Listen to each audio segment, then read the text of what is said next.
মহাকাশে ঘটতে চলেছে একটি বিরল ঘটনা। পৃথিবীর মাধ্যাকর্ষণ শক্তির টানে অনেক দূর থেকে ছুটে আসছে চাঁদের মতোই আরও একটি চাঁদ, অর্থাৎ উপগ্রহ। তার নাম দেওয়া হয়েছে মিনিমুন। মিনিমুন যদিও আকাশে দৃশ্যমান চাঁদের মতো অত সুন্দর হবে না, এটি মূলত গ্রহাণু, তাই এটির আকার হবে অত্যন্ত ছোট। গ্রহাণুটির আসল নাম দেওয়া হয়েছে 2024 PT5।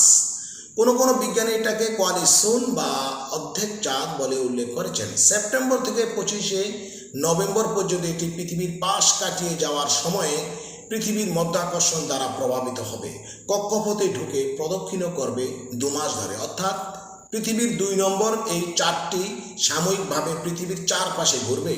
25শে নভেম্বর এটি পৃথিবীর মাধ্যাকর্ষণ থেকে বেরিয়ে আসবে এবং তার আবার নিজের জায়গায় কক্ষপথে চলে যাবে।